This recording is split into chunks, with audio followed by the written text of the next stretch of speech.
예, 안녕하세요. 예, 또 우리 지장경 강의, 지장경 본문을 한번 읽어보겠습니다. 책 6, 열의 찬탄품. 열애가 부처님의 별명 중에 하나죠. 그래서 물론 뭐 책마다 내용은 다르겠지만 이런 내용이 나와요. 우리가 불자가 부처님을 부를 때 보통 세존이시여, 세존이라고 부른대요. 세존, 세상에서 가장 존귀한 분이시여, 세존이시여. 그리고 부처님께서 스스로를 가리킬 때에는 나, 내가, 나라는 표현을 잘 안 쓰시고 열애가라는 표현을 쓰신대요.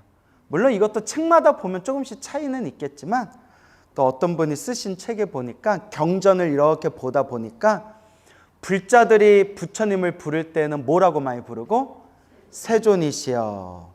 그 부처님이 스스로를 지칭할 때 뭐라고 지칭하시고 열애가, 이런 표현을 많이 쓰신다. 이제 이런 내용을 예전에 책에서 본 기억이 있습니다.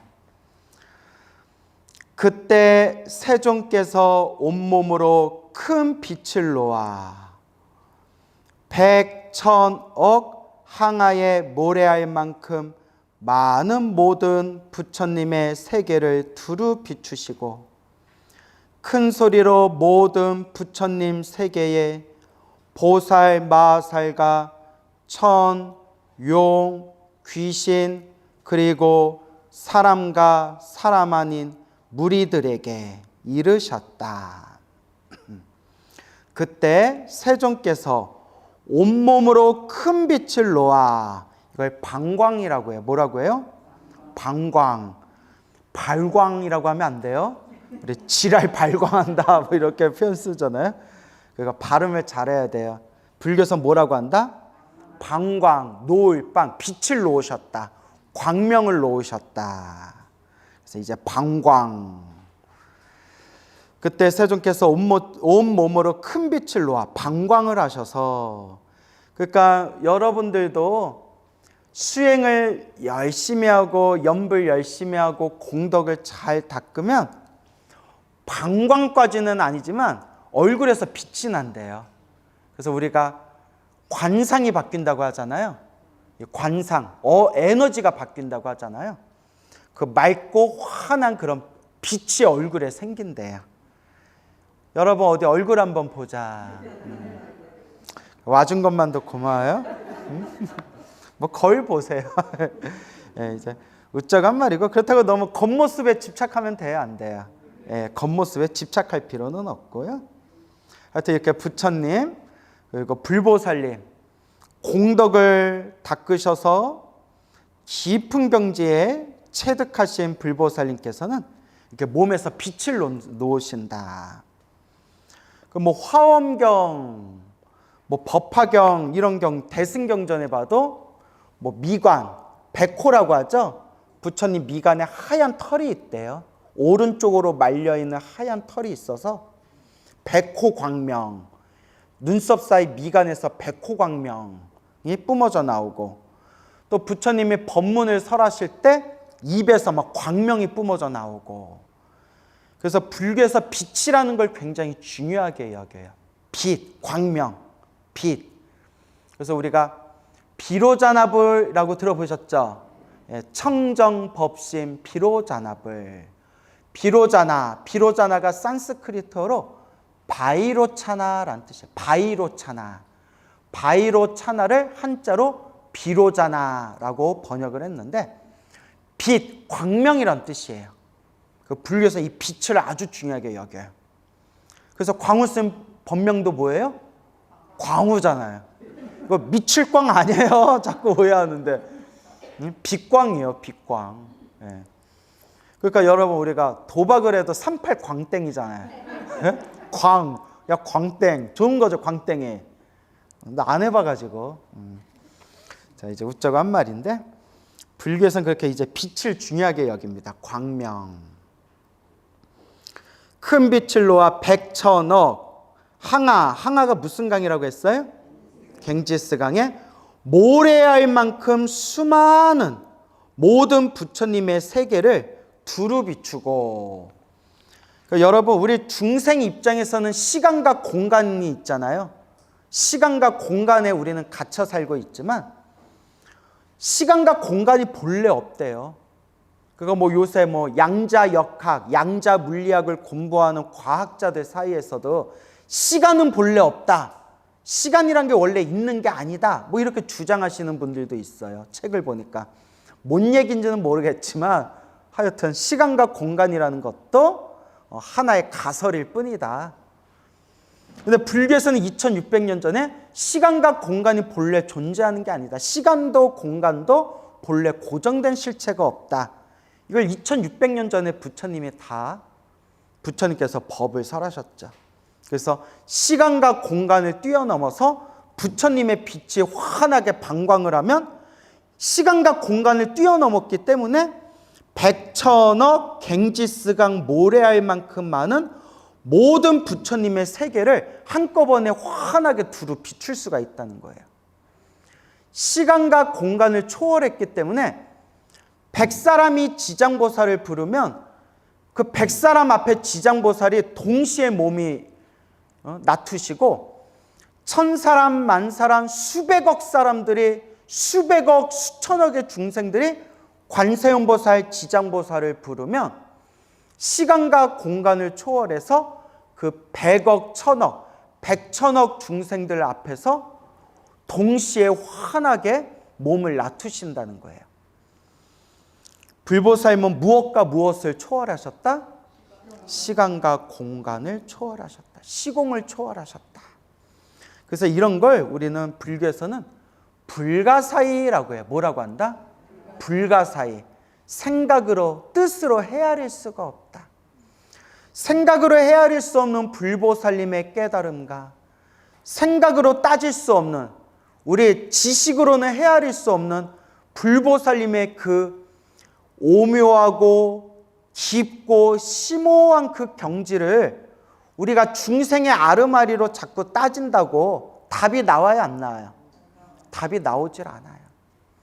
그래서 제가 늘 불자님들께 말씀드리는 게, 물론 불교 공부를 할 때 올바른 지식이 있어야 되지만, 불교 공부할 때 뭐가 있어야 되지만 올바른 지식이 있어야 된다. 그래서 그 올바른 불교의 지식을 공부하기 위해서 우리가 경전 공부하는 거잖아요. 하지만 결국은 불교는 지식으로 알 수 있다 없다. 결국 스스로 체험을 해야 된다. 그러니까 어떻게 체험해야 되냐? 결국 수행하라는 얘기예요. 뭐 해라? 수행해라. 수영하라는 뜻이 아니에요. 한 끗 차이죠. 무엇 해라? 수행해라. 그래서 항상 염불해라, 염불해라. 참선해라, 참선해라. 마음을 닦아라, 마음을 닦아라. 이렇게 얘기를 하는 겁니다. 그래서 저는 불자님들에게 염불해라, 염불을 제일 많이 권유를 하죠. 왜냐면 언제 어디서나 쉽게 할 수 있고, 참선은 솔직히 어려워요. 참선은 훌륭한 수행법이에요. 저는 절대 참선을 무시하지 않아요. 알겠죠?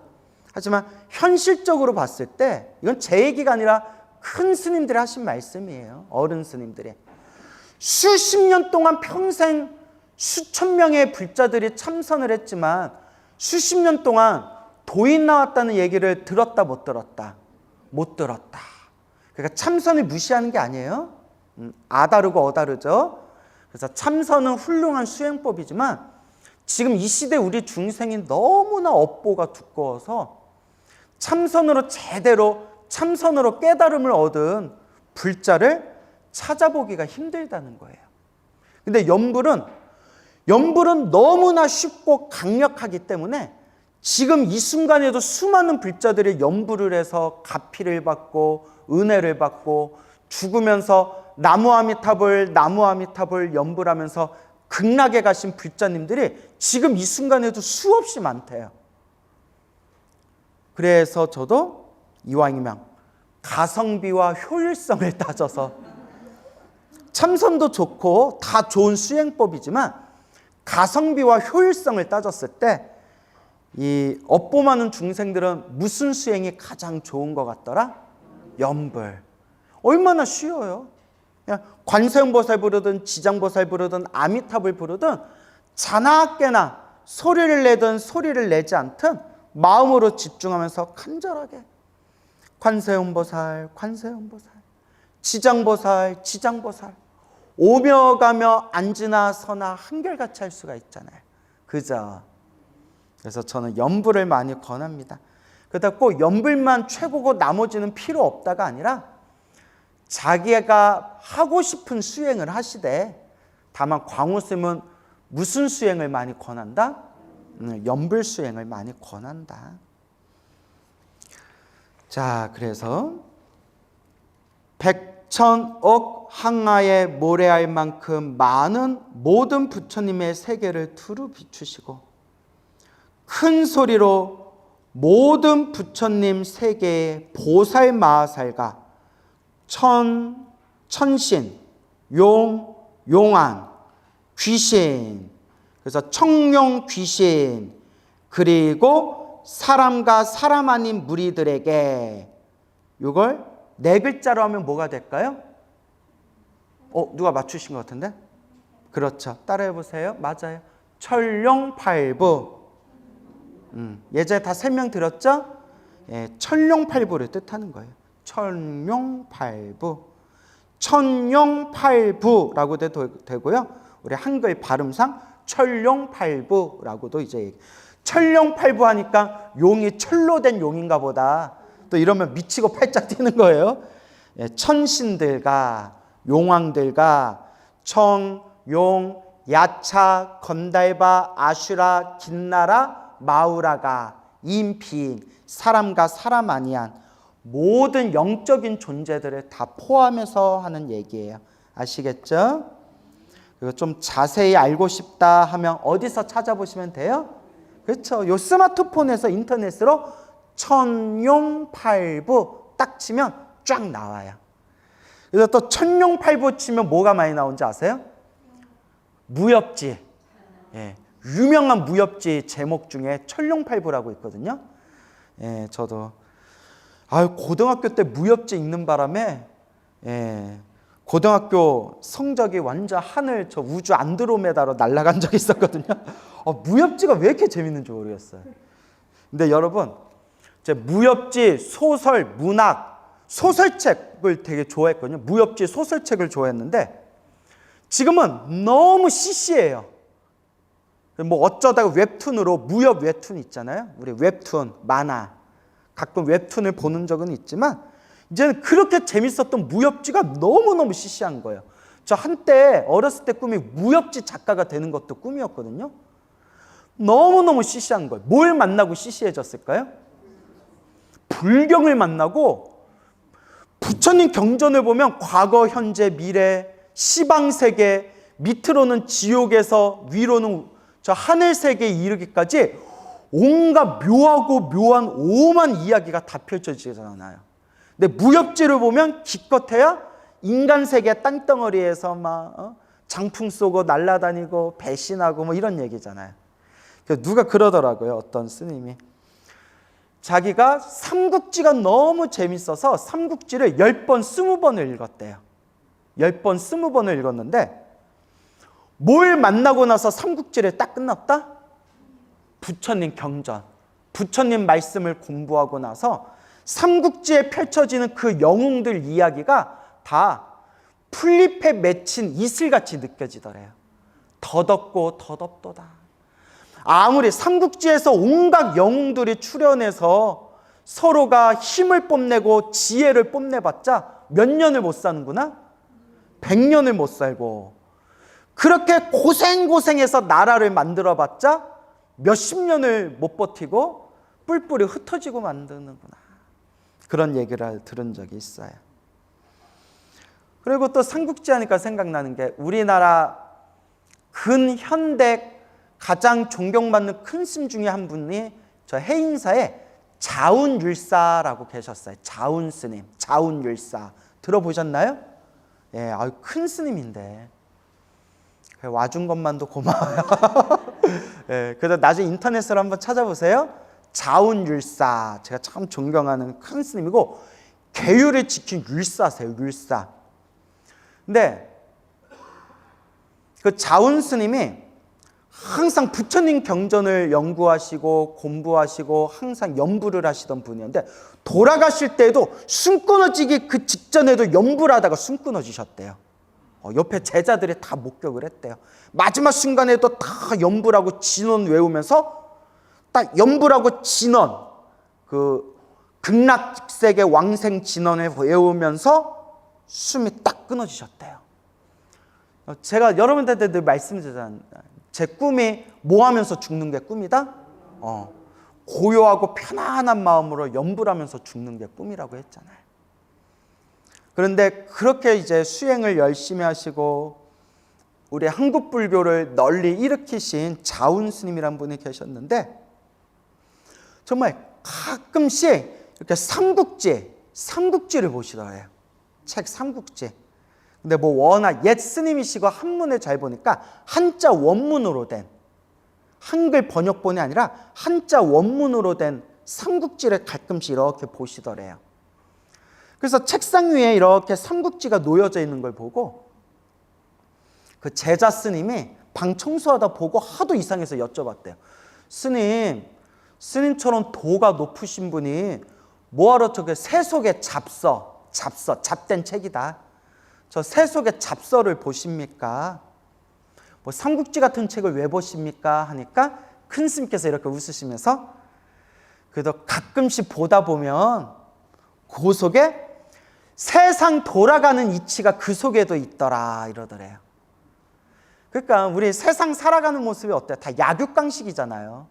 예? 힘 있는 자가 막 약한 자들 짓밟고 막 서로가 서로 권력 투쟁하고 서로가 서로 그래서 우리 뭐 교과서에도 인간이 살아가는 사회관계는 사회관계 자체가 인간관계 자체가 바로 정치다 이런 내용 교과서에도 나오잖아요. 인간은 결국 정치적 동물이다.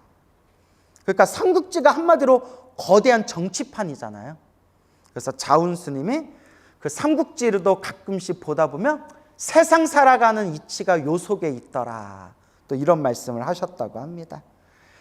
그런데 그거는 뭐 큰 스님 말씀이고 우리는 삼국지 볼 시간에 뭘 하나라도 더 봐야 된다. 우리는 지장경 한 번이라도 더 봐라. 부처님 경전이라도 한 번 더 봐라. 이렇게 말씀드리고 싶어요. 알겠죠? 네. 그래서 저는 이제 뭐 삼국지는 뭐 예전에 뭐 저도 중고등학교 때 삼국지는 다 읽어봤고 그 뒤로 뭐 삼국지를 깊이 보지는 않았는데 요 근래 대신 저는 좀 역사책을 많이 봐요. 역사. 그래서 뭐 조선왕조 500년, 뭐 고려사 있잖아요. 고려의 역사, 뭐 우리 한국사, 한국의 역사 이렇게 역사책을 요새 조금 봐요. 그래서 얼마 전에 몇 개월 전에는 조선왕조 500년 20권짜리 책을 다 봤어요. 몇 권짜리?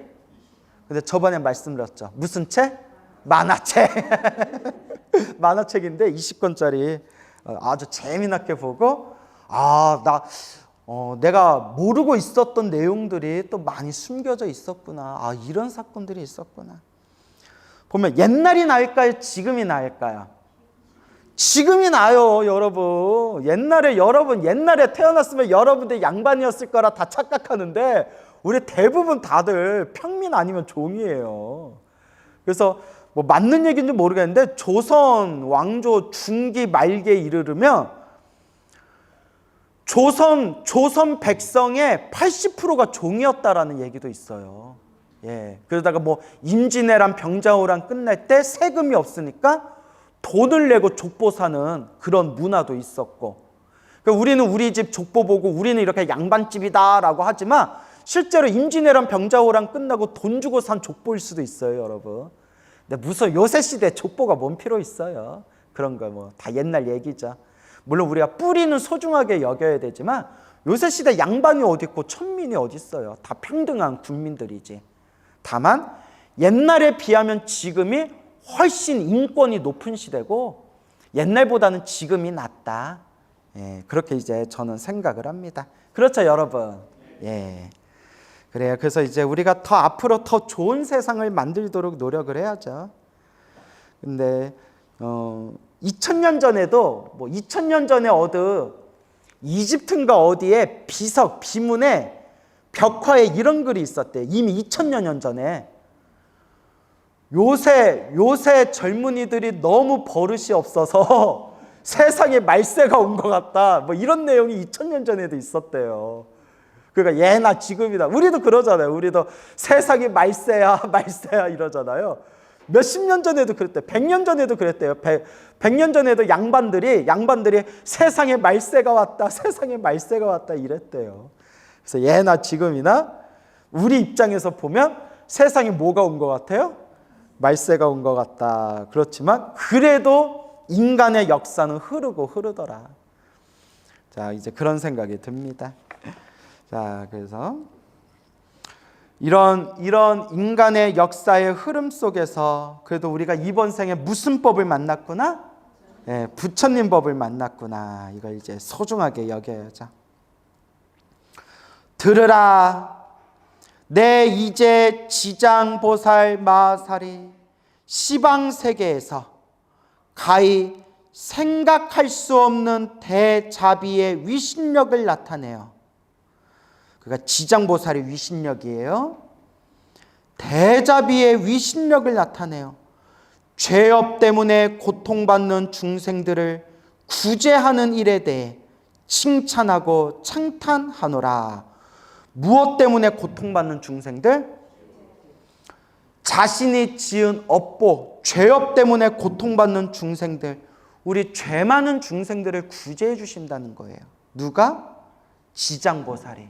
관세음보살이, 지장보살이, 문수보살이, 보현보살이, 수없는 불보살님들이 우리 죄업 중생들을, 자신이 지은 죄 업보 때문에 고통받는 중생들을 구제하고 계신다. 내가 멸도한 뒤, 여기서 내가 누구를 뜻하는 거예요? 부처님. 내가 멸도한 뒤, 석가모니 부처님이 내가 멸도한 뒤, 내가 열반에 든 뒤 너희 보살 마하살과 천, 용, 귀신 등 널리 방편을 베풀어 이 경전을 지킬 것이며, 이 경전이 무슨 경이에요? 지장경. 지장경을 지켜라. 그러니까 여러분, 지장경 무시하면 돼요, 안 돼요? 지장경을 가볍게 여기면 돼요, 안 돼요? 안 돼요.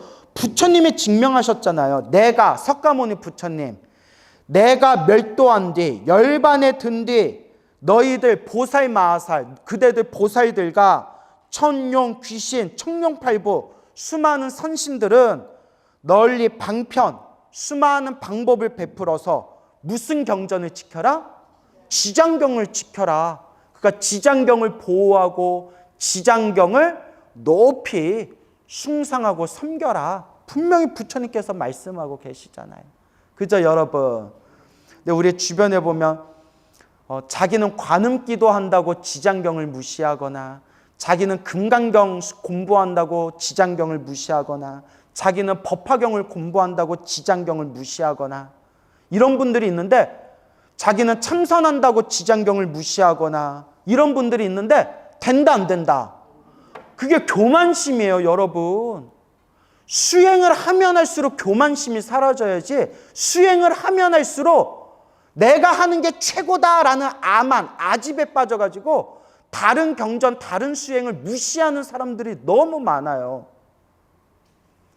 여러분, 수행하면서 내가 하는 공부만 최고다라는 집착에 빠지면 제대로 된 거겠어요? 안 된 거겠어요? 제대로 안 된 거잖아요. 이건 다 아는 거잖아요. 다 알면서도 우리는 다 자기만의 함정에 빠진다니까요. 참선만 최고다 그러면서 지장경, 지장기도 하는 사람 무시하고, 금강경만 최고다 그래서 다른 공부, 다른 수행하는 사람 무시하고, 법화경만 최고다 그리고 다른 경전 공부하는 사람 무시하고, 이러면 되겠습니까? 안 되겠습니까? 안 되죠. 그래서 유명한 얘기 있잖아요. 내 거만 최고다 집착하는 사람들은 그 옛날에 유명한 유행어 아세요? 지구를 떠나거라. 그거 아세요? 네? 그러니까 지구를 떠나거라. 그러니까 그러면 된다 안 된다? 부처님이 분명히 말씀하셨잖아요. 이 지장경을 지켜라. 소중하니까 지키라는 거예요. 그래서 금강경은 금강경대로 소중하고, 금강경이 얼마나 심오한 경전인데요. 저도 금강경 엄청 좋아해요. 법화경은 법화경대로 훌륭하고, 법화경은 대승경전의 왕이라고 불렸어요. 대승불교를 대표하는 최고의 경전 중에 하나가 묘법연화경, 법화경이에요. 화엄경은 화엄경대로 최고고, 역대 큰 스님들, 그리고 특히 우리 한국불교 큰 스님들은 예로부터 화엄경을 최고의 경전, 그리고 중국불교에서는 대승경전의 황제를 화엄경이다라고까지 불렀어요. 금강경은 금강경대로 좋고, 법화경은 법화경대로 좋고, 화엄경은 화엄경대로 좋고, 지장경은 지장경대로 소중한 거예요. 그러니까 부처님 말씀은 다 소중한 것이다, 존중하고 받들어야지 내가 하고 있는 것만 최고고 나머지는 무시해도 된다. 이게 법에 대한 집착, 법집, 법상이고, 그게 개인적으로는 아만심, 아집, 교만심이 되는 거예요. 알겠죠? 그래서 내가 살다 희한한 얘기를 들었는데, 수십 년 동안 평생 머리 깎고 출가해서 수십 년 동안 평생 참선만 하신 스님이 있어요. 평생 참선만 하신 스님이 있는데, 그 스님들이 가끔 법문할 때, 신도들한테 법문할 때마다 부처님 경전도 다 필요 없다, 참선만 하면 된다, 참선 안에 8만대장경이 다 들어있다. 그래서 나는 지금까지 수십 년 동안 나는 중노릇을 하면서 법화경을 본 적이 없다, 법화경 한번 안 읽어봤다. 그 얘기를 듣고 이제 지금 와서 드는 생각이, 에휴, 자랑이다. 머리 깎고 출가해서 평생 법화경 한번, 자기는 법화경 한 번도 읽어본 적이 없다. 그런 얘기를 신도들한테 법문을 하면서 제가 속으로, 아유, 자랑이다. 그게 자랑이다. 제 답답함이 느껴지세요? 예. 그래서 여러분, 부처님 경전도, 여러분 솔직히 말하면 부처님 경전도 달을 가리키는 손가락이에요. 달을 가리키는 뭐다? 달을 가리키는 손가락이에요. 근데 여러분, 달이 중요해요? 손가락이 중요해요? 달이 중요하죠. 근데 여기서 우리가 놓치고 있는 게 있어요. 달을 가리키는 손가락이라서 손가락을 무시하면 안 돼요. 손가락을 봐야 뭘 봐요? 달을, 손가락으로 달을 가리키니까 달을 보는 거 아니에요. 제 말 이해 가세요? 예. 근데 사람들은 달을 가리키는 손가락이다 하니까 손가락을 아예 개무시해버려. 손가락으로 달을 딱 가리키니까 우리가 달을 볼 수가 있는 거예요. 부처님 경전은 달을 가리키는 손가락이지만 손가락도 소중하다는 거예요. 뭔 얘기인지 알겠죠? 그래서 부처님 경전을 소중하게 여기시고, 그 여러분들이 나중에 이제 성불하면, 여러분들이 완전한 깨달음을 얻으면, 그때는 이제 경전이 필요해요? 필요하지 않아요? 그때는 경전이 필요하지 않아요. 뗏목을 타고 섬에 도착했으면 뗏목은 버려도 돼요. 근데 섬에 도착하기 전에 중간에, 바다 중간에 뗏목을 버리면 어떻게 돼요? 다 뒤지는 거예요. 다 죽는 거예요. 뭔 얘기인지 아시겠죠? 우리가 이제 성불을 하면, 우리가 깨달음을 얻어서 부처가 되면 그때는 경전이 필요 없겠지만, 성불하는 그날까지는 무엇을 항상 마음에 되새겨야 된다? 부처님 말씀, 경전을 늘 되새겨야 된다. 아시겠죠? 아, 너희 보살, 마살과 천, 용, 귀신들은 널리 방편을 베풀어 이 경전을 지킬 것이며, 온갖 중생들로 하여금 모든 괴로움에서 벗어나 열반의 즐거움을 얻게 하라. 열반. 그래서 따라해 보세요. 니르바나. 예, 산스크리트어 니르바나를 한자로 열반이라고 표기했다고 했죠. 그래서 열반은 이제 살아있을 때 열반과 죽을 때 열반 두 가지로 나눈다고 했죠. 살아있을 때 열반은 살아있을 때 수행을 해서 탐, 진, 치, 탐욕과 성냄과 어리석음 모든 번뇌가 사라지는 것을 열반이라고 해요. 뭐라고 한다? 열반. 모든 번뇌가 사라지는 것을 열반이라고 해요. 그리고서 따라서 유여열반, 이술류, 나물려, 유여열반. 그래서 번뇌망상은 다 사라졌지만 아직 몸뚱아리가 남아있어요.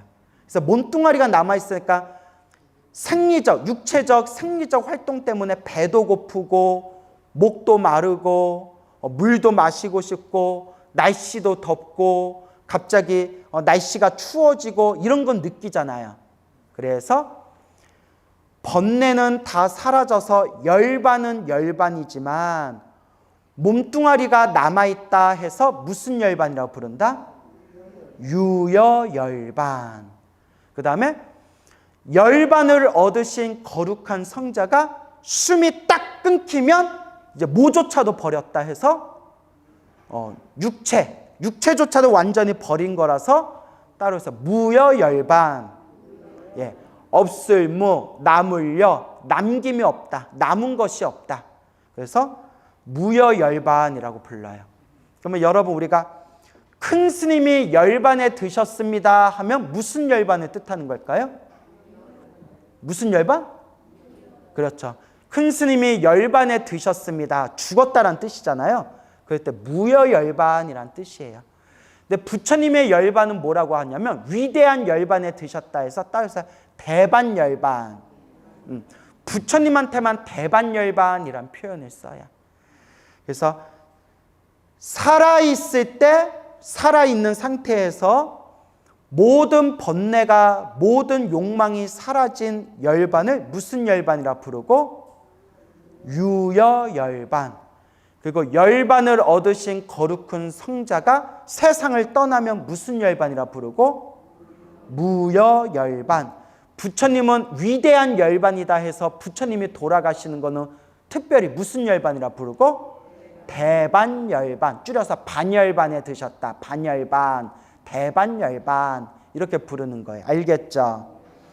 그리고 소승불교와 대승불교의 차이가 소승불교는 부처님께서 열반에 드시면 대반열반에 드시면 그러니까 부처님이 육체의 숨이 끊겨서 저 열반에 드시면 더 이상 활동을 하지 않는다. 이게 소승불교 주장이에요.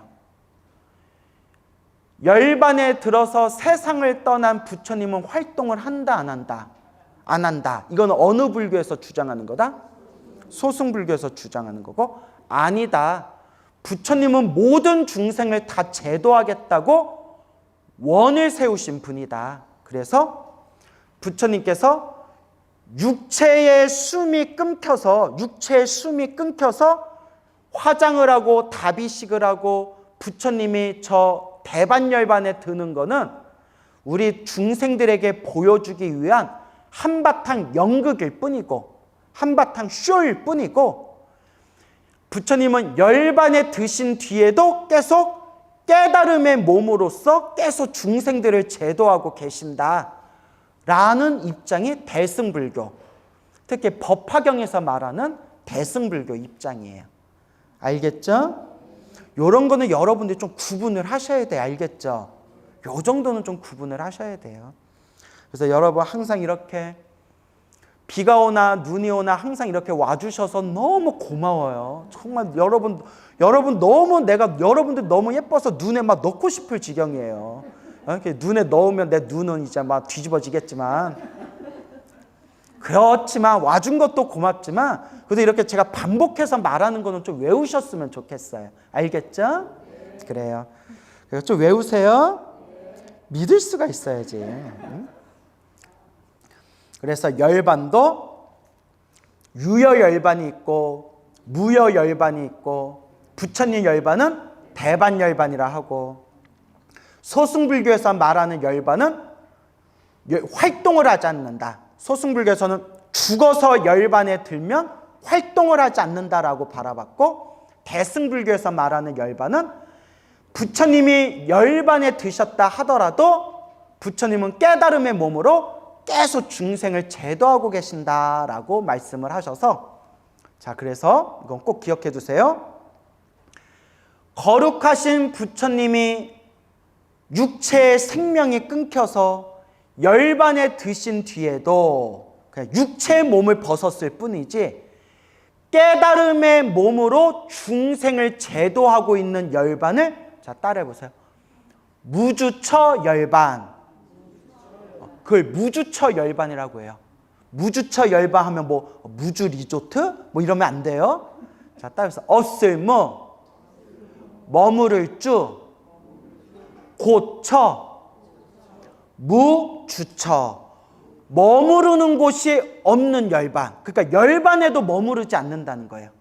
생사윤회에도 머무르지 않고 열반에도 머무르지 않고 윤회와 열반을 다 초월해서 중생을 끊임없이 제도하고 계신다 해서 그걸 무슨 열반이라고 부른다?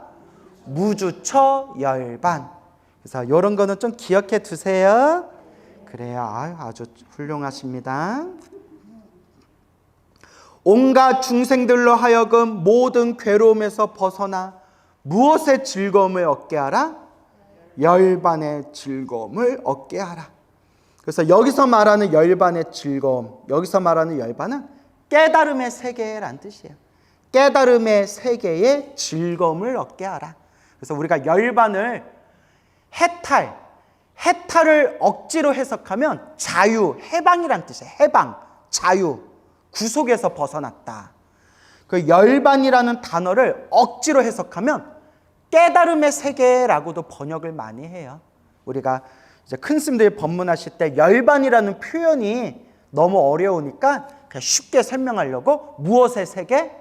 깨달음의 세계다. 알겠죠?